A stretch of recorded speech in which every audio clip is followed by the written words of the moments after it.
네, 안녕하세요. NHN 두레이에서 드라이브를 개발하고 있는 박종문이라고 합니다. 반갑습니다.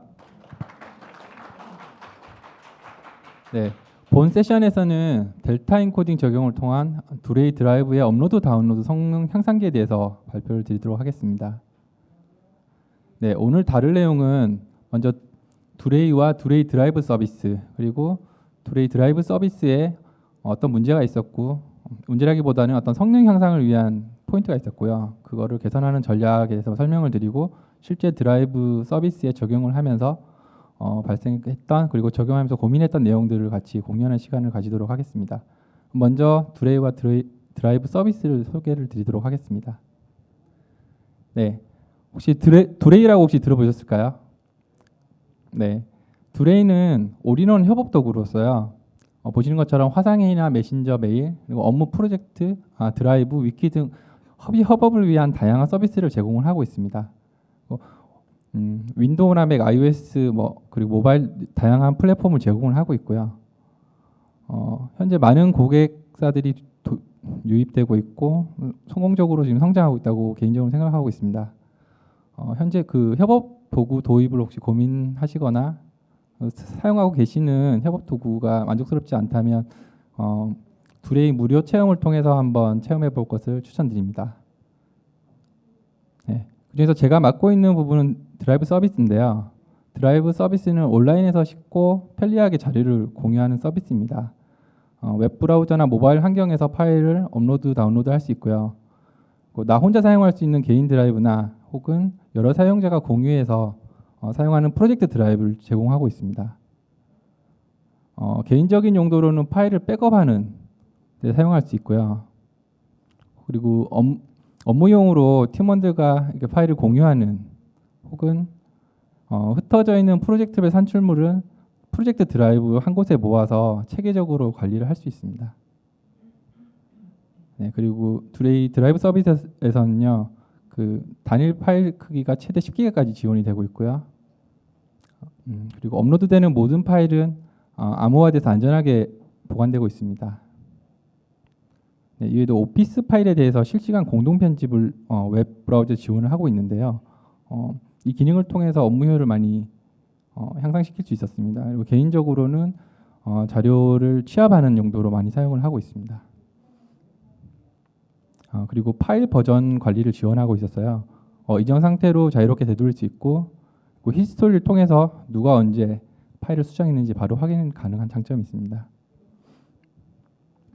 그리고 내 컴퓨터와 두레이 드라이브의 폴더 파일을 자동으로 동기화할 수 있는 PC 동기화 앱을 제공하고 있는데요.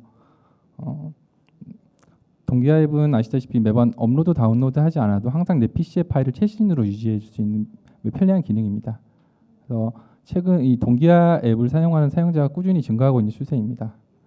오늘 얘기하려고 하는 주제는 이 동기화 앱에 관한 내용이고요. 그럼 먼저 동기화 앱의 동작을 간단히 살펴보고 어떤 부분을 개선하려고 하는지 확인해 보도록 하겠습니다. 네, 동기화 앱은 사용자 컴퓨터에 설치를 하고 설치가 돼서 동기화 설정된 폴더를 주기적으로 모니터링을 합니다. 그리고 만약에 내 컴퓨터에 새로운 파일이 추가되면 이를 감지하게 되고요. 자동으로 서버를 전달을 하게 됩니다. 동기화 앱은 이제 서버에서 변경된 파일이 있는지 또 주기적으로 확인하는 과정이 있는데요. 서버에 새로운 파일이 등록이 되면 동기화 앱은 자동으로 사용자들한테 다운로드 됩니다. 만약에 이제 동기화된 상태에서 누군가 자신 파일의 일부를 변경을 한 경우가 발생을 했습니다. 동기화 앱은 모니터링을 하다가 파일의 변경을 감지를 하고요. 수정된 부분을 서버로 전달을 하려고 합니다. 근데 동기화 앱은 사실 그렇게 똘똘하지 않아서 어떤 부분이 변경됐는지 사실 잘 구분을 할 수가 없습니다. 일반적으로. 그래서 수정된 파일 전체가 서버로 전달이 되고요. 서버로 전달된 파일은 다시 사용자한테 다시 다운로드가 되어야 되는데 서버 역시 이 변경된 부분을 알 수가 없습니다. 그래서 이 경우에도 일부만 수정된 경우라도 전체 파일이 다른 사용자들한테 다운되어야 되는 어찌 보면 이제 변경된 부분은 작지만 전체 파일을 항상 전달해야 되는 매우 비효율적인 구조입니다. 그래서 오늘 발표 주제는 이 비효율적인 전달을 조금 똑똑하게 처리하도록 하려는 개선이고요. 이 변경된 파일이 있을 때 이 변경된 부분만 찾아내고 요 변경된 부분만 전달하는 방법에 대해서 한번 얘기를 해보겠습니다. 이렇게 데이터의 변경된 부분만 전달하는 방식을 델타 인코딩이라고 부르고 있습니다.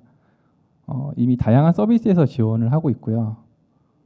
많이 아시는 원격 서버 간의 파일을 동기화하는 유틸리티인 알싱크나 많이 사용하시는 드랍박스에서 파일의 업데이트를 하는 과정에서 이 델타 인코딩 방식을 사용하고 있고요.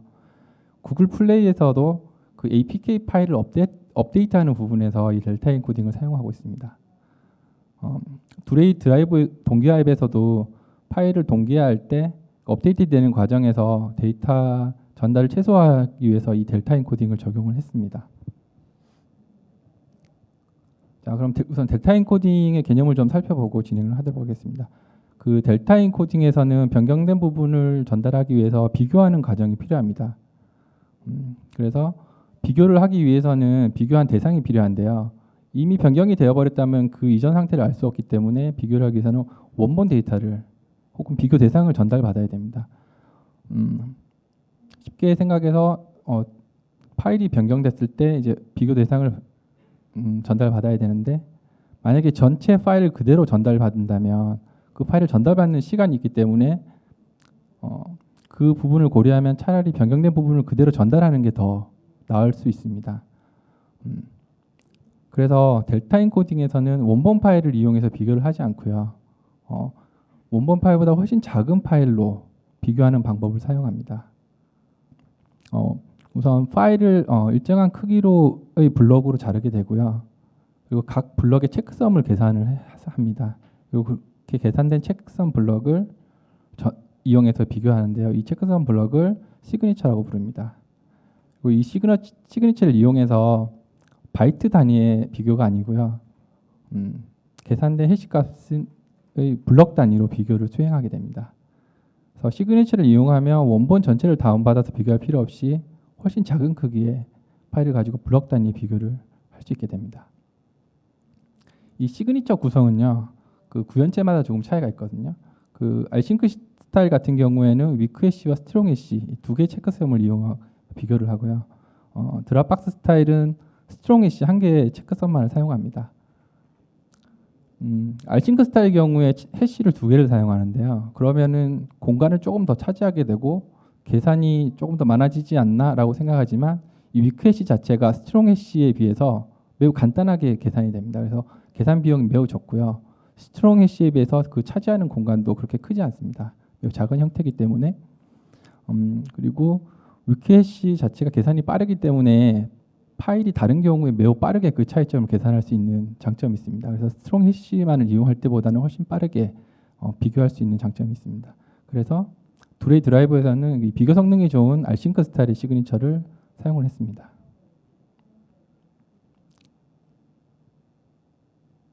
네, 그럼 이 시그니처를 이용해서 한번 비교하는 과정을 한번 설명드리도록 하겠습니다. 블록 단위의 비교를 수행하게 되는데요. 화면에 A와 B 파일이 있고요. 이 파일을 한번 비교하는 과정을 설명드리겠습니다. 먼저 파일 B에서 동일한 일정 사이즈로 파일을 자르게 됩니다. 그래서 블럭을 만들고 해당 블럭의 해시값을 계산한 다음에 시그니처를 만들게 됩니다. 그럼 파일 A에서 이 시그니처와 비교하기 위해서 동일하게 자신을 해당 블럭 사이즈만큼 자른 뒤에 해시값을 구하게 됩니다. 이렇게 구해진 해시값을 이용해서 시그니처 비교를 하게 되는데요. 얘에서는 단 3번의 비교만을 통해서 파일 A와 B가 동일한지 확인을 할 수 있습니다. 만약에 파일 A의 뒷부분이 파일이 추가됐다고 가정을 해볼게요. 자, 이 경우에도 똑같이 블럭을 나누고 해시값을 계산을 하게 되면 네, 첫 번째와 두 번째 블럭은 동일한 걸 확인할 수 있고요. 마지막에 데이터가 추가된 마지막 블럭만 변경됐다는 것을 알 수 있습니다. 또 다른 예인데요. 만약에 파일 A에 처음에 데이터가 추가된 경우를 한번 생각해 보겠습니다. 자, 이때도 똑같이 블럭을 동일하게 나누고 해시값을 계산을 하면 일치하는 구간을 찾을 수 없게 됩니다.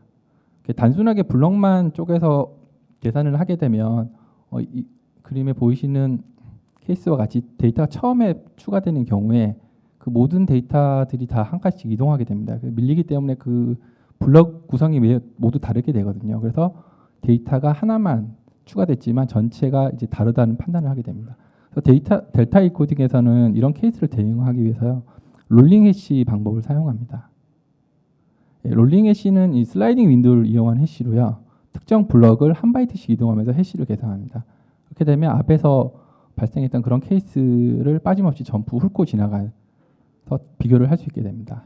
그래서 앞에 예에 적용을 해보면요, 다음과 같이 첫 번째 블럭은 맞지 않지만 한번 슬라이드를 한 다음에 다시 계산을 해서 맞는 블럭을 찾을 수 있게 됩니다. 그런데 이렇게 그 슬라이딩 윈도우를 이용해서 해시를 계산하는 방법은 해시 슬라이딩을 할 때마다 모든 블럭을 다시 재계산해야 되는 오버헤드가 발생할 수 있는데요. 알싱크 스타일의 위크 해시 같은 경우에는 이전의 해시 값을 재사용해서 빠르게 계산할 수 있는 특징을 가지고 있습니다. 네, 만약에 이 블럭을 계산하고 다음 블럭을 이동해서 계산을 한다고 했을 때 원래라면 여기 K부터 슬래시까지 다시 계산을 해야 되지만 알싱크의 위크해시는 블럭을 슬라이딩 했을 때 빠져나가는 A를 빼고요, 이전 블럭 값에서 빼고 추가되는 슬래시 값을 더하게 되면 다음 블럭 값이 간단하게 나오게 됩니다. 이렇게 해서 모든 블럭을 롤링 해시를 이용해서 계산할 때 모든 블럭을 재계산해야 되는 오버헤드를 최소화할 수 있습니다.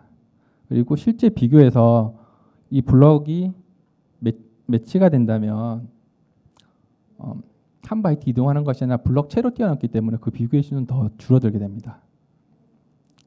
그러면 전체 비교 동작을 한번 보면요, 이전 파일에서 시그니처를 가져오고 비교를 하려는 변경된 버전에서는 이 시그니처와 현재 파일의 블럭들을 쪼개면서 롤링 해시를 하면서 계속 비교하는 작업을 하게 됩니다. 일치하는 블럭이 없으면 한 바이트 이동을 하게 되고요, 그래서 동일한 방법으로 비교를 진행하게 되고 매치하는 블럭이 있으면 그 블럭체를 뛰어넘어가면서 비교를 계속 수행하게 됩니다. 비교를 완료하게 되면요, 인스트럭션이라고 하는 비교 결과를 얻게 됩니다. 인스트럭션은 레퍼런스와 데이터로 구성이 되어 있고요, 레퍼런스는 실제로 전달할 필요가 없는 부분입니다. 변경이 되지 않은 부분이고요, 데이터 부분은 현재 버전에서 실제로 변경된 부분을 의미합니다. 레퍼런스는 이전 버전에서 포함되어 있기 때문에 그 이전 버전에 포함되어 있는 실제 위치를 알려주고요, 오프셋, 시작되는 오프셋과 길이를 나타내는 랭스 값으로 표시가 됩니다. 그 데이터는 실제 변경된 데이터 어레이가 들어가게 됩니다.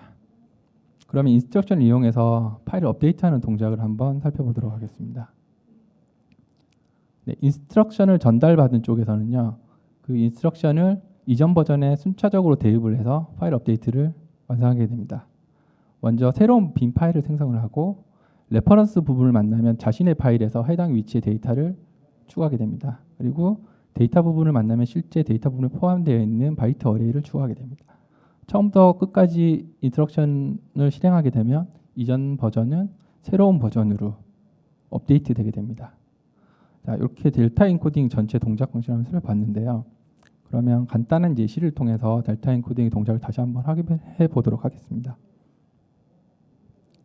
네, 철수와 영희가 있습니다. 이 둘은 파일을 공유를 하고 있었습니다. 동기화를 하고 있었고요. 그러던 중에 철수가 파일을 조금 수정을 했습니다. 이렇게 빨갛게 보이는 부분이 수정된 부분입니다. 이 부분을 델타 인코딩 방법을 이용해서 영희에게 한번 전달해 보도록 하겠습니다.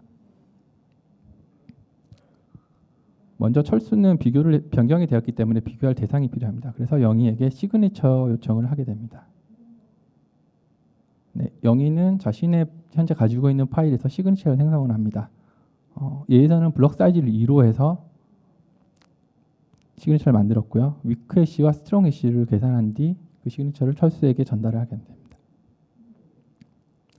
네, 시그니처를 전달받은 철수는 이제 변경 버전의 처음의 블럭부터 블럭 사이즈 이만큼 잘라서 비교하는 동작을 하게 됩니다.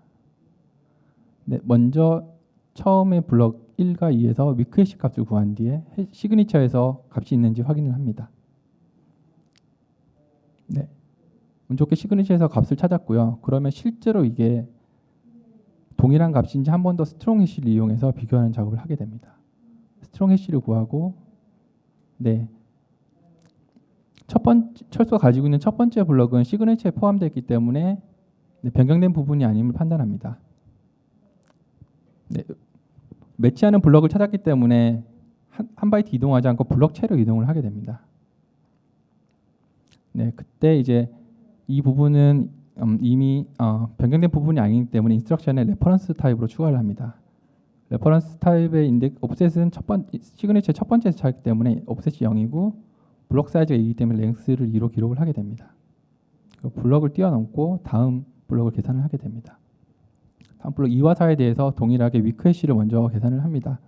해시를 계산을 하고 시그니처에서 확인을 해보면, 네, 이 부분은 지금 포함이 되어 있지 않습니다. 이 부분은 철수가 수정한 부분이라고 판단을 하게 됩니다. 그래서 인스트럭션에 데이터를 추가를 하는데요. 롤링을 하는 과정에서 사라지는 2를 데이터에 일단 추가를 합니다. 그리고 다음 이동된 블럭을 다시 계산을 하게 됩니다. 자, 이동된 4, 5에 대해서 다시 비교를 할 건데요. 위크 해시를 계산을 하고 시그니처에서 찾아보면, 네, 시그니처에서 있는 것을 확인하게 됩니다. 그리고 다시 데이터가 동일한지 확인하기 위해서 스트롱 해시를 구하고요. 네, 이때도 위크 해시와 스트롱 해시가 확인이 되었기 때문에 이 4, 5에 대해서도 데이터를 전달할 필요가 없다고 판단을 하게 됩니다. 그래서 레퍼런스 타입으로 시그니처에 있는 두 번째 해당하는 옵셋과 랭스를 기록하게 됩니다. 마찬가지로 데이터 매치를 찾았기 때문에 블럭제로 뛰어넘게 되고요. 다음 블럭에 대해서 계산을 수행하게 되겠습니다. 네, 위크 해시를 계산해 보니까 마찬가지로 시그니처에서 찾을 수 없습니다. 그래서 데이터로 추가를 하고요. 다시 이제 롤링하는 단계가 왔습니다. 왔더니 이제 파일의 마지막에 도착하게 됐고요. 더 이상 비교를 할 데이터가 없게 됩니다. 그 구현체에 따라서 파일 마지막에 도착했을 때 다시 한번 해시에서 시그니처에서 확인하는 작업을 할 수도 있고요. 파일 마지막에 도착했을 때 바로 이 나머지 부분들은 데이터로 추가하는 그런 구현 형태도 있습니다. 구현에서는 후자를 선택을 했고요. 그래서 7은 데이터를 추가를 하게 됩니다. 이때 마지막 타입이 데이터였고 그 뒤에 데이터를 붙이는 형식으로 인스트럭션 생성을 완료하게 됩니다. 그리고 이렇게 만들어진 인스트럭션을 영희에게 전달을 합니다. 그러면 영희는 인스트럭션을 이용해서 현재 자신이 가지고 있는 파일을 재구성하게 됩니다. 자, 인스트럭션 처음에 있는 내용을 해석을 하고 재구성합니다. 먼저 새로운 파일을 만들게 되고요. 첫 번째 부분 레퍼런스 부분입니다. 그래서 영희는 자신이 가지고 있는 파일 옵셋 0번에서 랭스 이만큼의 데이터를 새로운 파일에 기록하게 됩니다. 기록을 하고요. 자, 두 번째 인스트럭션인 데이터 블럭을 만났습니다. 데이터 블럭은 실제로 변경된 부분이기 때문에 있는 데이터 값 그대로를 추가를 해줍니다. 그리고 세 번째 레퍼런스 타입을 확인하고 자신이 가진 파일에서 옵셋 2에서 랭스 이만큼을 추가를 하게 됩니다. 그리고 다음은 데이터 블럭에서 마찬가지로 데이터를 추가를 하게 됩니다. 자, 이렇게 인스트럭션을 적용해서 새로운 버전으로 업데이트하는 과정을 한번 살펴봤습니다. 이 델타 인코딩은 전체 데이터를 전달 없이 이렇게 변경된 부분과 그 레퍼런스 타입이 추가되는 데이터만으로 파일 업데이트가 가능한 장점이 있습니다. 그러면 이 델타 인코딩을 드라이브 동기화 과정에 어떻게 적용했는지 한번 살펴보도록 하겠습니다. 네, 델타 인코딩의 적용은 클라이언트에서 서버로 업데이트하는 과정하고 서버에서 클라이언트로 업데이트되는 부분을 나누어서 각자 설명을 하도록 하겠습니다. 네, 우선 클라이언트에서 서버로 업데이트되는 과정입니다. 클라이언트에 설치된 동기화 앱은 주기적으로 그 로컬 파일의 변경을 감지를 합니다. 그리고 파일이 변경이 감지가 되면요, 파일을 업데이트한 준비를 하게 되는데 그러기 위해서 비교 대상이 필요합니다. 그래서 서버에게 시그니처를 요청을 하게 됩니다. 서버는 자신이 가지고 있는 파일에서 시그니처를 생성하게 되고요. 그 시그니처를 클라이언트한테 전달하게 됩니다. 클라이언트는 전달받은 시그니처를 변경된 파일과 비교하고 그 비교 결과를 인스트럭션에 기록을 하게 됩니다. 그리고 그 인스트럭션을 서버에 전달을 합니다. 서버는 전달받은 인스트럭션을 지금 가지고 있는 버전에 적용을 해서 최신 버전으로 업데이트를 하게 됩니다. 네, 전체 파일과 비교했을 때 그 실제 업데이트되는 과정은 한 스텝 증가했지만 실제로 전달되는 데이터는 파일에 변경된 부분만큼만 전달되기 때문에 전체 파일을 전달하는 것보다 훨씬 효과적이라고 할 수 있습니다. 네, 다음은 서버에서 클라이언트로 업데이트되는 과정입니다. 네, 동기하이브 그 클라이언트에서 주기적으로 그 특정 시점 자기가 최신으로 업데이트된 시점 이후에 변경사항을 서버에게 요청을 합니다. 그럼 서버는 클라이언트 요청에 대응해서 해당 시점 이후에 변경 이력을 응답하게 됩니다.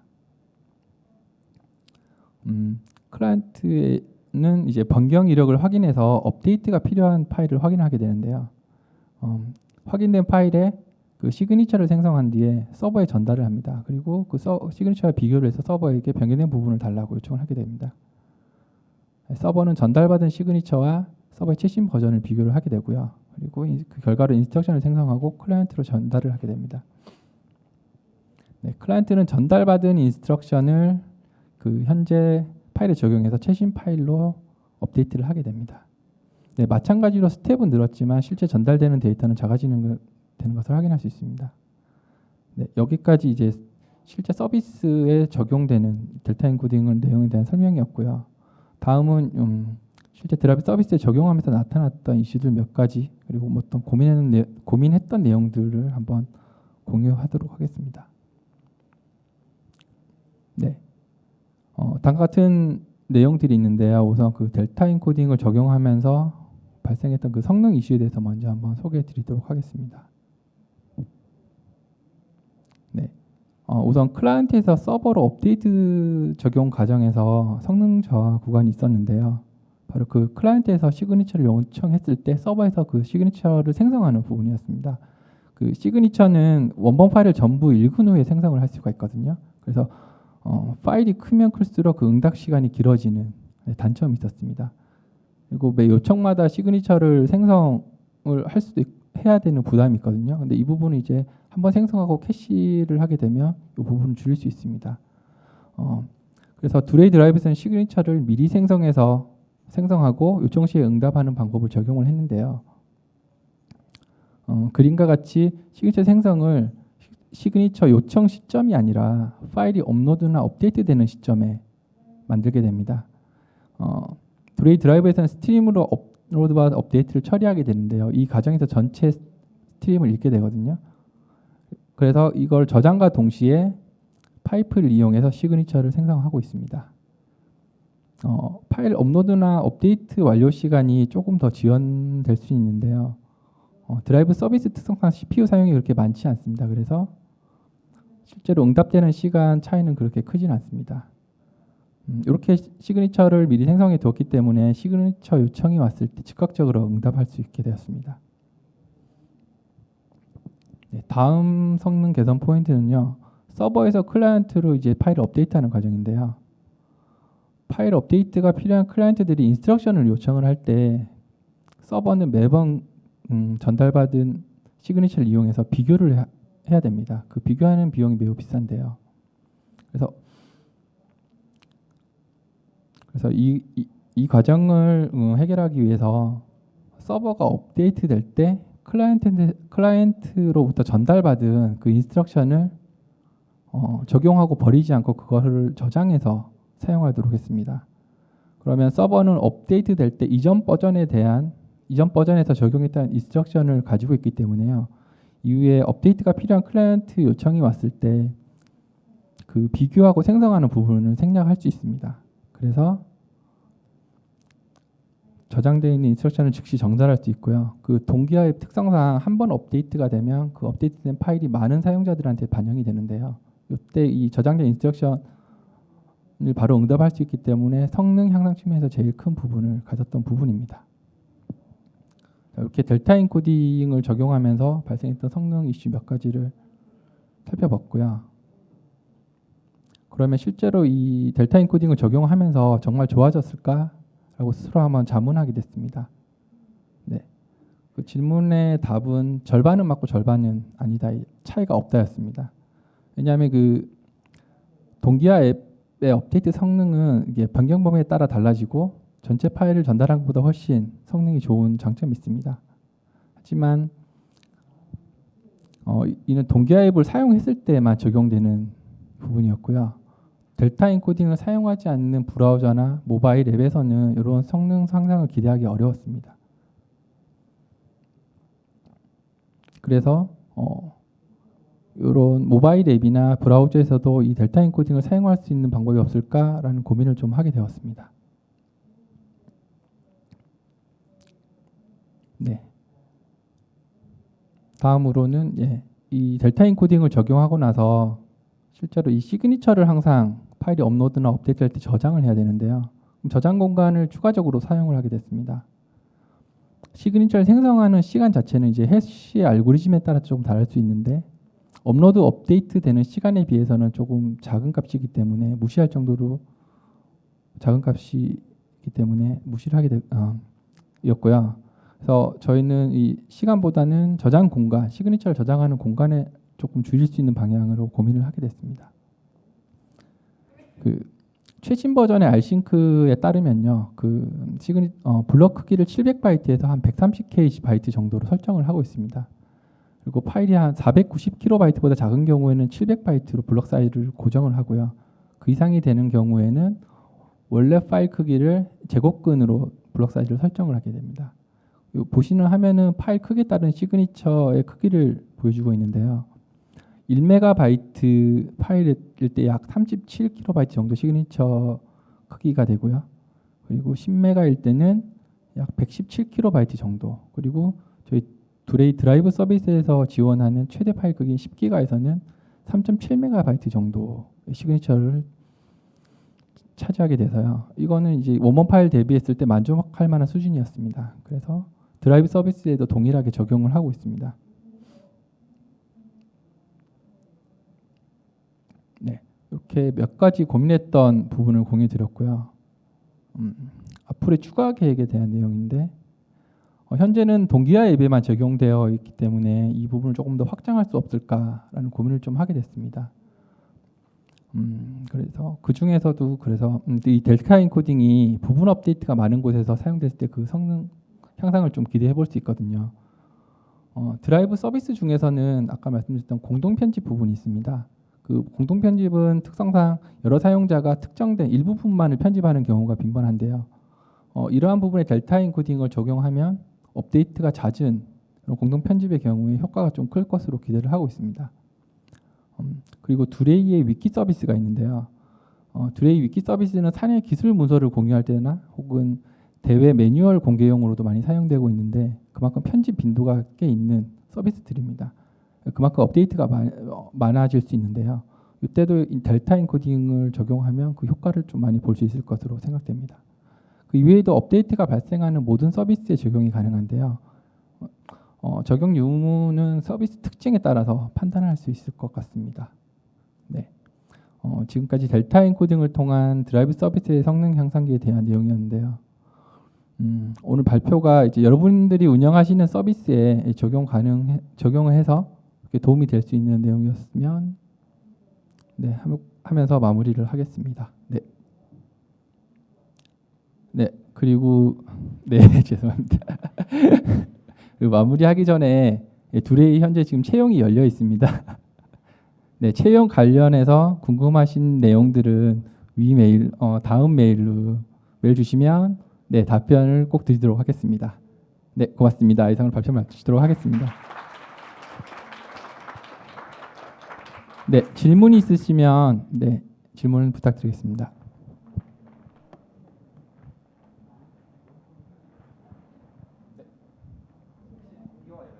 이벤츄얼 컨시스턴시를 보장해야 되는 상황이 많이 없었나요?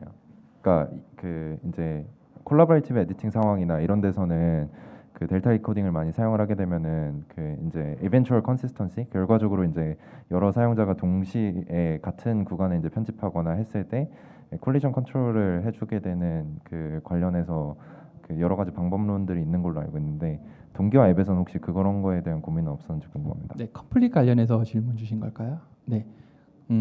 네, 공동 편집, 그러니까 공동 편집을 말씀하신 건지 동기화 앱의 기능에 대해서. 동기화 앱에서 혹시 네. 유사한 상황이 그 산정된 적은 없었는지, 뭐 예를 들어서 한 명의 클라이언트가 모바일 앱이랑 뭐 데스크탑 브라우저랑 동시에 사용하고 있는 상황이라든지 뭐 이런 경우가 있었는지 궁금합니다. 네, 그 동기화 앱에서는요, 드라이브에서는 그 현재 버전하고 서버에 있는 최신 버전을 항상 비교를 하게 되는데요. 그 동시에 업로드가 발생을 하더라도 결국에는 먼저 도착하는 요청이 있을 거고요. 그 요청 뒤 따라오는 요청이 있을 겁니다. 그러면 요청을 할 때 그 버전 차이를 확인을 해서 뒤늦게 도착한 요청은 컴플릿 처리가 나오게 되고요. 그 부분 복사본으로 네, 저장이 되게 되는 구조입니다. 감사합니다.